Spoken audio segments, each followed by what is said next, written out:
The champagne glass shattered against the hardwood floor, but nobody moved. My brother Derek held up the property deed to my apartment, my grandmother's apartment, the one I'd lived in for 3 years, and the room erupted in applause. Christmas lights twinkled mockingly as my family celebrated my destruction. "Merry Christmas to me," Derek announced, waving the document like a trophy. I didn't scream. I didn't cry. I smiled and said, "Open the second page." His face went white. "Why are there fraud charges with my name?" But I'm getting ahead of myself. If you want the full truth about how I destroyed the family that tried to destroy me, hit like so this story reaches more people. My name is Natalie Chen, and I'm 28 years old. 3 years ago, my grandmother left me her rent-controlled apartment in a building that's now worth a fortune due to neighborhood development. It wasn't about money for her.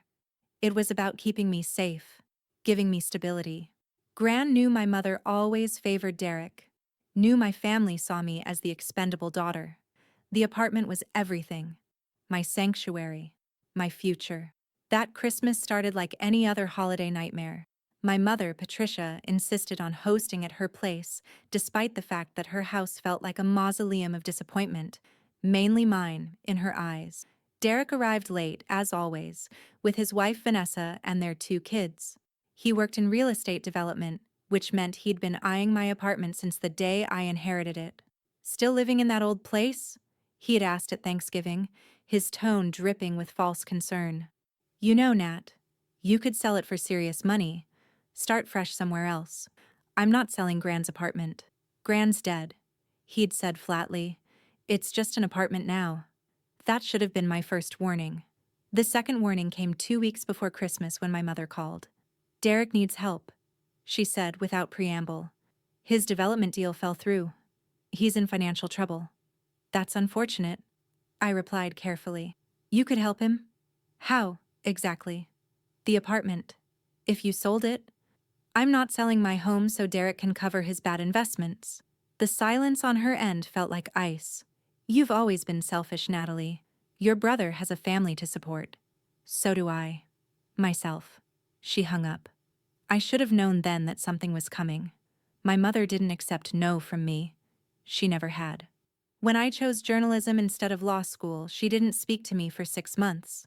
When I dated Marcus, who was black, she made Thanksgiving so unbearable that he broke up with me rather than face another holiday with her. But I didn't expect this. Christmas dinner was tense from the start. Mom kept giving me pointed looks while serving ham. Derek avoided eye contact entirely. Vanessa seemed nervous, checking her phone constantly.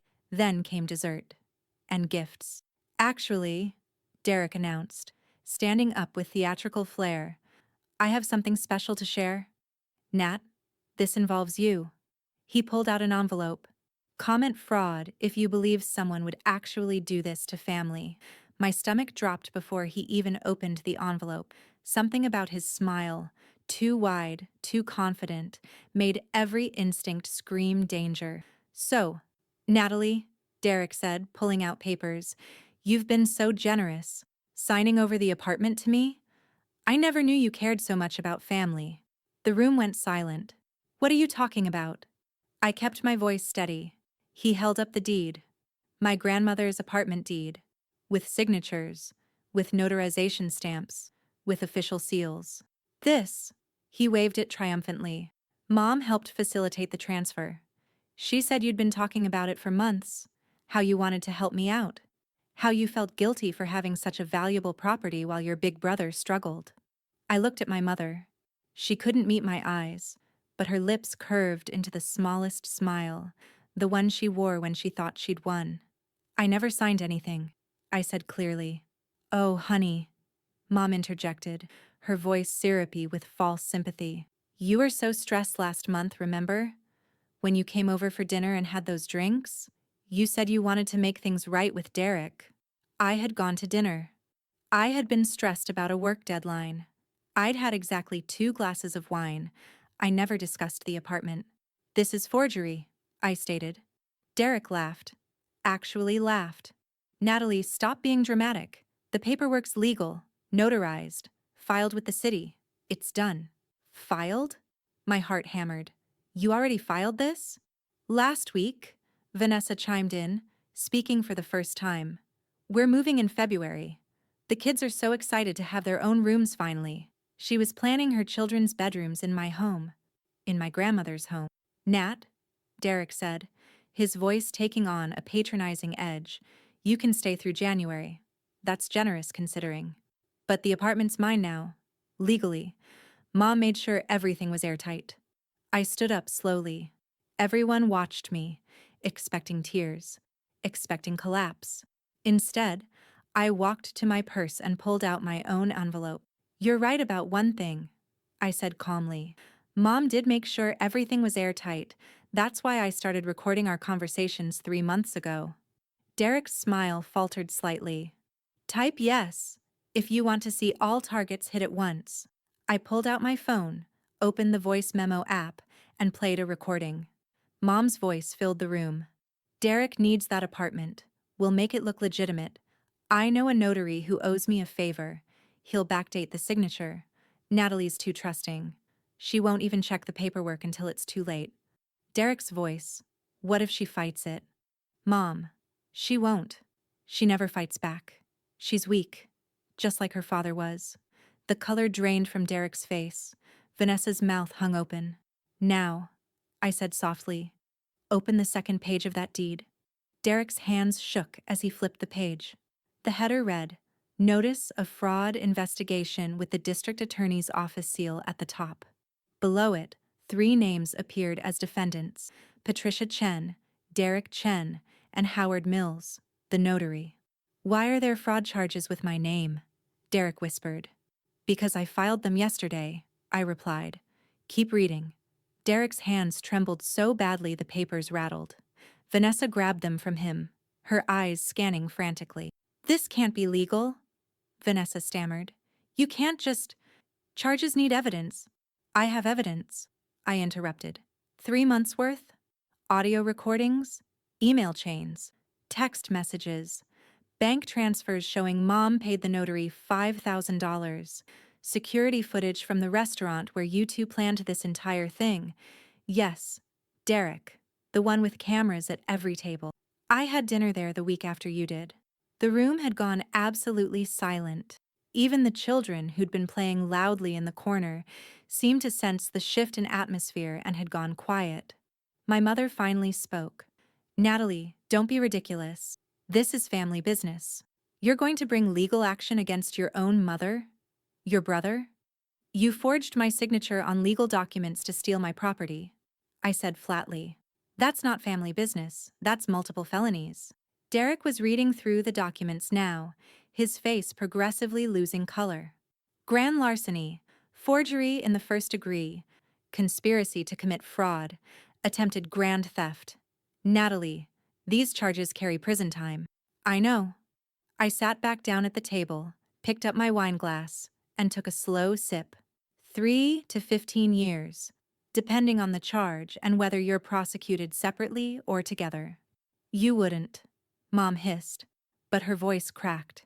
She knew I would. I already did. The DA's office opened the investigation last week. They were very interested in your notary friend, Mom. Turns out Howard Mills has done this before. 4 times in the past decade. He's facing his own charges, and he's extremely motivated to cooperate. He's already given a deposition naming both of you. Vanessa stood abruptly. Derek, we need to leave. Now. Sit down, Vanessa, I said coolly. You're named too, as an accessory. Those text messages you sent my mother about making sure Natalie doesn't suspect anything and discussing the new apartment layout before the deed was supposedly signed? Conspiracy. You knew it was fraud and you participated. She collapsed back into her chair. How did you... Derek started. How did I know? I smiled. Derek, you had Vanessa text Mom from your kitchen. Your kitchen that shares a wall with my apartment. You think I can't hear through these old building walls? I heard every word. That's when I knew I needed to build a case. My mother's face had gone from pale to red. You ungrateful, vindictive little... Choose your next words carefully, I interrupted. They could be used in court. Uncle Robert, who'd been silent this entire time, cleared his throat. Patricia, I think you should stop talking. Thank you, Uncle Robert, I acknowledged. The only person here who isn't legally implicated. Comment justice if you think they deserved what's coming. Derek was hyperventilating now. Natalie, please, we can fix this. I'll tear up the deed right now. We'll pretend this never happened. Too late, I replied. The moment you filed that forged deed with the city, you committed the crime. You can't unforgery a signature. What do you want? Mom demanded. Now we're getting somewhere, I said. I let the question hang in the air. What did I want? They'd tried to steal my home, my security, my grandmother's final gift to me. They'd plotted for months, involved criminals, forged legal documents, and celebrated my destruction over Christmas dinner. What did I want? I want you to understand something, I began, setting down my wine glass. For 28 years, I've been the family disappointment. Not successful enough, not obedient enough, not Derek. Every achievement I earned was dismissed. Every choice I made was wrong. When Gran left me the apartment, it was the first time someone in this family chose me first. Natalie, this is hardly the time for therapy, Mom snapped. You're right, I agreed. This is the time for consequences. I pulled out another document from my envelope. This is a restraining order. Mom, Derek, Vanessa, you're all prohibited from contacting me or coming within 500 feet of my apartment building. Violation results in immediate arrest. Derek's jaw dropped. You can't. That's extreme. You tried to make me homeless, I said flatly. This is proportional. The children, Vanessa whispered. Derek's children won't be able to see you. Vanessa, they barely know me. You've made sure of that over the years. Every birthday party I was uninvited to, every holiday you scheduled when you knew I couldn't make it. Let's not pretend this is about the children. She flinched. I continued. Here's what happens next. Tomorrow morning, my attorney files motion to dismiss the fraudulent deed transfer. Should take about 3 days for the court to nullify it completely given the criminal investigation. The apartment returns to my name. Officially and permanently. Fine, Derek said desperately. Fine, you keep the apartment. Just drop the charges. No. The single word landed like a bomb. Natalie, please, Mom said. And for the first time, I heard actual fear in her voice. Think about what this would do to the family. Your brother could go to prison. I could go to prison. Over an apartment? Over felony fraud, I corrected. And no, I won't drop the charges. You didn't make a mistake. You didn't act impulsively. You planned this for months. You researched how to forge documents. You found a corrupt notary. You coordinated stories. You celebrated stealing from me. We're family, Mom shouted. Family doesn't forge signatures. Family doesn't steal homes. Family doesn't conspire to make their daughter homeless. My voice stayed level, cold. You stopped being my family the moment you decided Derek's financial problems were more important than my entire life. Uncle Robert spoke again. Natalie, is there any possibility of negotiation here? I looked at him, the only family member who'd ever defended me, who'd paid for my college textbooks when Mom refused, who'd walked me down the aisle at my wedding to Marcus before Mom's behavior destroyed that marriage too. The criminal charges proceed, I said firmly. Non-negotiable. But? Uncle Robert prompted, knowing me well enough to hear the unspoken qualifier. Share this video so communities understand what was hiding in families like this. But, I continued, there are civil remedies that might interest you all. Derek leaned forward. What kind of remedies? Expensive ones? I replied. I watched them process this, saw the hope flicker in Derek's eyes, the desperate hope that money could fix what they'd done. Mom's expression shifted from fury to calculation. She was already running numbers in her head. The criminal charges go forward, I repeated. The DA has the evidence, and I won't interfere with prosecution. But there's a difference between cooperating with investigators and actively pushing for maximum sentencing. Meaning? Vanessa asked quietly. Meaning I could provide impact statements about how this affected me. I could push for the maximum penalties. I could make sure every news outlet in the city knows about the real estate developer who tried to steal his sister's inheritance through fraud. I paused. Or I could remain relatively silent and let the system run its course with minimal victim advocacy. Derek swallowed hard. What would that cost? $2 million. Mom actually gasped. That's insane. The apartment's not even worth that much. The apartment's worth about 1.2 million given the neighborhood development, I said calmly. The 2 million covers the apartment's value plus pain and suffering, emotional distress, legal fees, and the cost of 3 years I'll never get back worrying about what you'd try next, plus a premium for the sheer audacity of forging documents and celebrating it at Christmas dinner. We don't have that kind of money, Derek said flatly. Yes, you do, I countered. Derek, you bought a vacation house in Vermont last year for $800K. Vanessa's parents gave you $500,000 as a wedding gift that you invested. Mom has the house, the retirement account, and Dad's life insurance payout that she never touched. Between the three of you, you can access $2 million. You've been tracking our finances? Mom's voice went shrill. I've been protecting myself. Something I should have started years ago. Uncle Robert cleared his throat. Natalie, even if they could raise that amount, and I'm not saying they can, that's everything they have. It would financially devastate them. They tried to make me homeless, I said simply. They would have succeeded if I hadn't been paranoid enough to install recording apps and document everything. Don't ask me to care about their financial devastation when they didn't care about mine. Vanessa was crying now, quiet tears streaming down her face. The children's college funds. Should have thought about that before committing felonies, I interrupted. Your children won't be homeless.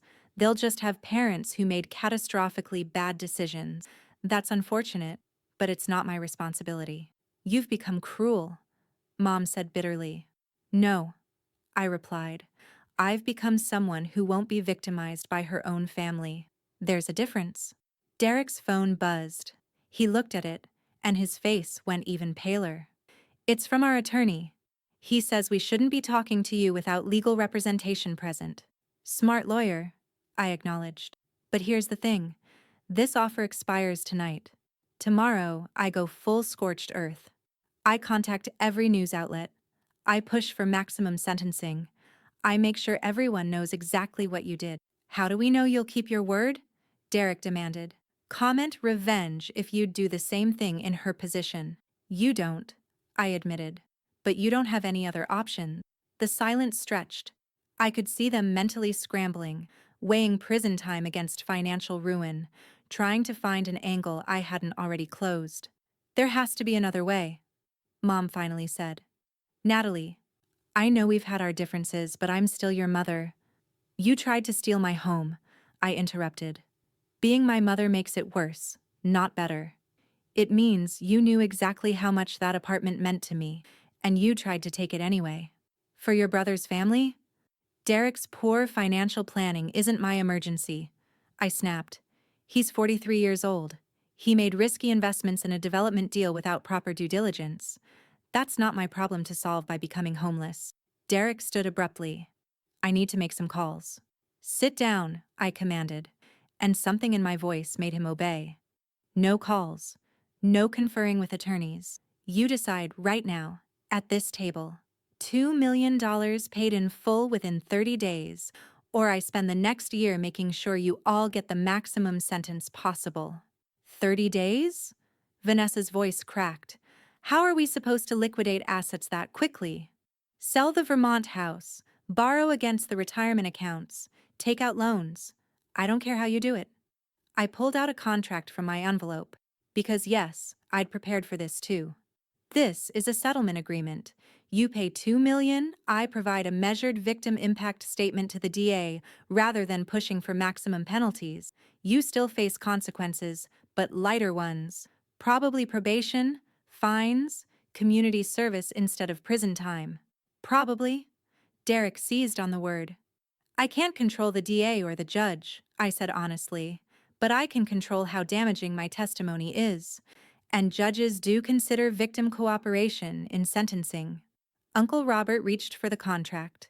I let him read it while the rest of the family sat in stunned silence. The Christmas tree lights kept twinkling merrily, absurdly cheerful against the devastation in the room. "It's a legitimate contract," Uncle Robert said finally. "Fairly written, actually. Natalie's not trying to cheat you here. Just make herself whole and ensure consequences." "Make herself whole?" Mom's voice dripped venom. "She's trying to destroy us." "No, Mom. You tried to destroy me. I'm just refusing to be destroyed."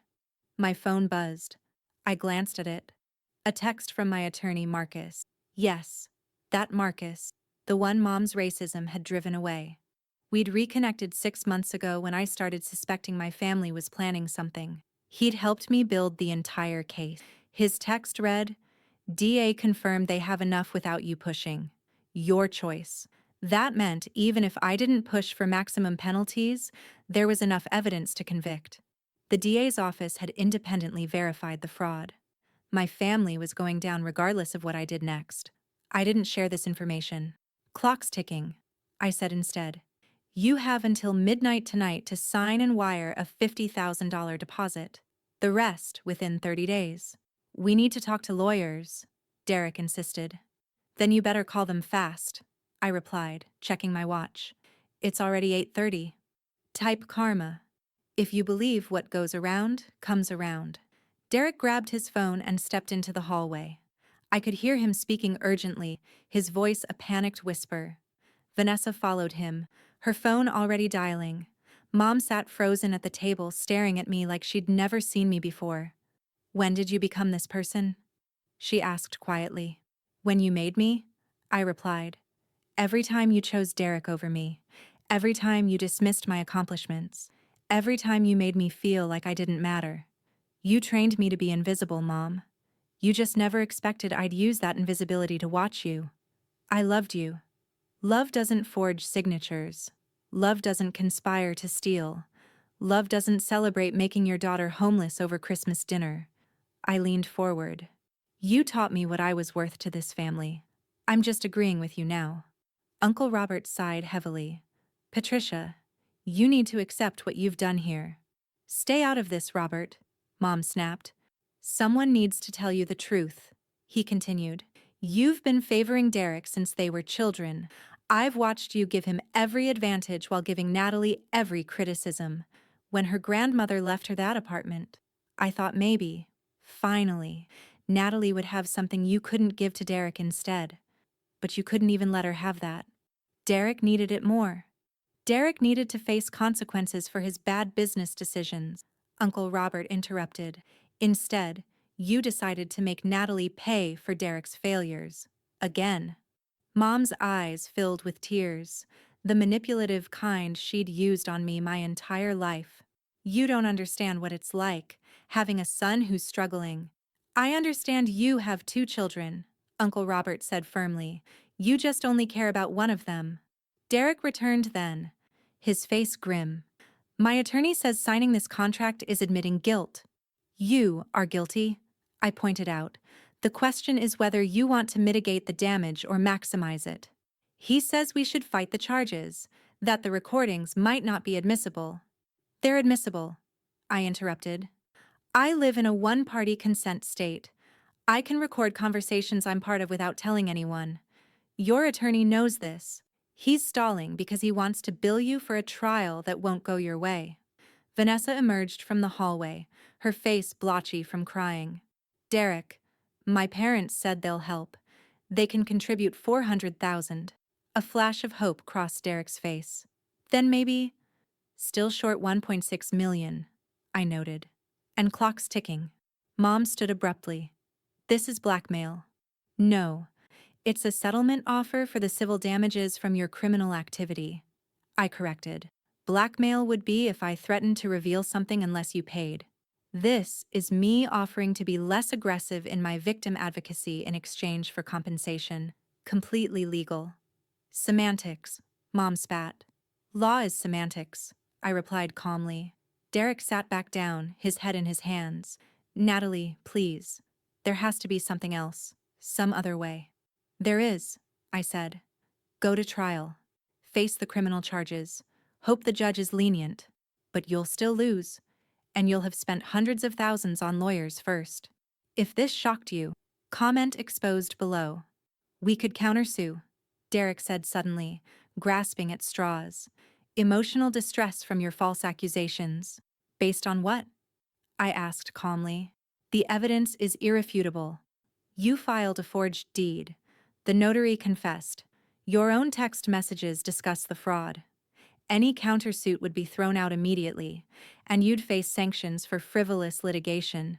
Your attorney would tell you that if you asked. He deflated. The clock on Mom's wall ticked loudly. 9:15. 2 hours and 45 minutes until my offer expired. Vanessa returned to the table. Derek, we have to consider this seriously. Prison would destroy everything. Your career, the children's stability, our entire lives. Our lives are destroyed anyway if we pay $2 million. Derek shot back. We'd recover from financial loss, Vanessa argued, her voice trembling. We can't recover from you being a convicted felon.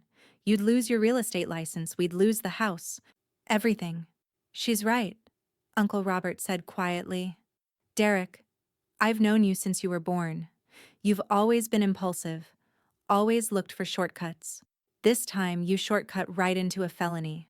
The question now isn't whether you face consequences, it's how bad those consequences become. Mom suddenly stood and walked to her bedroom. We heard drawers opening, papers rustling. She returned carrying her checkbook. I can contribute $800,000, she said flatly, from my retirement and the equity line on this house. Derek looked at her in shock. Mom, that's everything you have. Yes, she agreed, her voice bitter. Everything I worked for my entire life. But I won't watch my son go to prison because his sister decides to be vindictive. Vindictive, I repeated slowly. Mom, you orchestrated fraud. You paid a notary to forge my signature. You planned to make me homeless. And I'm vindictive for protecting myself? You're vindictive for demanding $2 million and destroying your family, she hissed. You destroyed this family when you chose Derek over me for the last time, I replied. I'm just the only one honest about it. Derek was doing math on his phone. With Mom's 800, Vanessa's parents 400, that's 1.2 million. We could sell the Vermont house for probably $850K, that's 2.05 million. The Vermont house takes time to sell, Vanessa protested. We put it on the market tomorrow, Derek said desperately. We price it to move fast. We could have a buyer in weeks if we're aggressive. I shook my head. The contract requires full payment in 30 days, not promises of future sales. Then we take out loans against the expected sale, Derek argued. Bridge loans, personal loans, whatever we need. At what interest rate? I asked. You're about to have fraud charges on your record. No bank's giving you favorable terms. We'll figure it out, Derek said, and for the first time I heard defeat in his voice. He wasn't trying to escape anymore. He was trying to survive. 9:30, I noted. 2.5 hours? Comment justice if you want to see how this ends. Derek pulled out his laptop and started frantically researching bridge loan providers. Vanessa called her parents back, explaining the situation in hushed, desperate tone. Mom sat rigidly at the table, her checkbook open, pen in hand, looking like she'd aged 10 years in the past hour. Uncle Robert moved to sit beside me. You've thought this through completely, haven't you? He asked quietly. Every angle, I confirmed. For 3 months. Are you sure this is what you want? There's no going back from this. Uncle Robert, they tried to steal my home. My grandmother's last gift to me. They celebrated it over Christmas dinner. What part of this suggests I should show mercy? I'm not suggesting mercy, he clarified. I'm asking if you're prepared for what comes after. You'll lose your entire family. I lost them years ago, I replied. I just didn't accept it until they committed crimes against me. He nodded slowly. Your grandmother would be proud of you. She always said you were stronger than Patricia gave you credit for. That almost broke my composure. Almost? Derek looked up from his laptop. I found a lender. High interest rate, basically predatory. But they'll approve the loan against the Vermont house and Mom's house if we apply tomorrow. We could have the funds in 3 weeks. Put 10% down tonight, I said. 200,000. That shows good faith. How? Derek demanded. I don't have that in liquid assets. Your investment portfolio, I said calmly. You have 220K in stocks. Liquidate them, pay the early withdrawal penalties, wire the money to my attorney by midnight. His face went gray. Those investments were supposed to be my apartment, I finished. Yes, Derek. Now they're buying you a slightly reduced criminal sentence instead. Vanessa was crying again. This is really happening. We're really doing this. Unless you'd prefer prison, I said without sympathy. Mom signed her check with shaking hands. $800,000. She slid it across the table to me. I hope you're happy, Natalie. You've destroyed this family for money. You destroyed this family for real estate, I corrected, pocketing the check. I'm just making sure I'm not the only one who pays for your choices. I'll never forgive you for this, Mom said. Good, I replied. Then we're even. Derek was on the phone now, speaking with his brokerage firm about emergency liquidation of assets. Vanessa had her head in her hands. Mom stared at me with pure hatred. Uncle Robert stood. I should go. I can't watch this anymore. Uncle Robert, I called as he headed for the door. He turned. Thank you. For being the only one who ever chose me. His eyes were sad. I wish that had been enough. It was enough to teach me I deserve to be chosen, I said. That's more than anyone else here gave me. He left. 10:15. The clock kept ticking. Derek finally looked up from his phone. Done. I liquidated the portfolio. The wire transfer is processing. My attorney is drawing up the paperwork for the bridge loan application. We'll submit it tomorrow morning. If you want the final revelation, type finish below. I pulled out the settlement contract and placed it on the table with 3 pens. Sign. Derek read through it slowly, his hands still shaking. Vanessa read over his shoulder. Mom didn't bother reading. She just signed, her signature angry and sharp. Derek signed next. Then Vanessa. I witnessed and dated each signature, then photographed all pages with my phone and sent them to my attorney. Done. The wire transfer confirmation needs to arrive by midnight. It will, Derek said hollowly. I stood, gathering my things. The Christmas dinner sat cold and forgotten on the table. Nobody had eaten dessert. The expensive champagne Mom had opened hours ago had gone flat. One more thing, I said at the door. The restraining order takes effect immediately. Do not contact me. Do not come to my building. Do not send intermediaries. Any violation, and I'll add stalking charges to your existing problems. How long? Derek asked. How long is the restraining order? 5 years, I replied. After that, if you want to reach out, you can try. I may or may not respond. 5 years, Mom repeated bitterly. You're stealing 5 years from us. You tried to steal my entire future, I interrupted. 5 years is generous. I walked out into the cold December night. Snow had started falling, covering everything in white. Christmas lights decorated the neighboring houses, families visible through windows, celebrating together. I didn't feel sad about losing them. I felt free. My phone buzzed at 11:47 p.m. A text from my attorney. Wire transfer confirmed. 200K received. Contract executed. Another text followed. You did it. I had. The next morning, I met with the DA's office. I provided my victim impact statement, measured, factual, without emotional manipulation. I explained how the fraud had affected me, confirmed my willingness to cooperate with prosecution, and emphasized that I wasn't seeking vengeance, just accountability. The DA told me they'd likely offer Derek and Mom a plea deal. Probation, community service, restitution, and fraud permanently on their record. Vanessa, as an accessory, would probably get a lighter sentence, maybe just probation and fines. And if they reject the plea? I asked. Then we go to trial and they'll lose. The DA said simply, your evidence is airtight. They took the plea deal. Derek lost his real estate license. Mom had to sell her house to cover her portion of my settlement. Vanessa's parents never spoke to Derek again after learning their money had funded a criminal conspiracy. The Vermont house sold fast, but at a loss because they were desperate. I never saw any of them again. My apartment, Gran's apartment remained mine. I reinforced the security, changed all the locks, and installed cameras. Some nights I stood at the window looking out at the city, thinking about Gran, about family, about justice. People ask if I regret it, if I wish I'd handled it differently. I don't. They made their choices. I made mine. And I'm still here, in the home Gran left me, while they're scattered and broken and exactly where their actions led them. If this story shocked you, hit like. Comment karma if you believe they got what they deserved. Subscribe to hear more stories about justice, revenge, and the truth about family betrayal.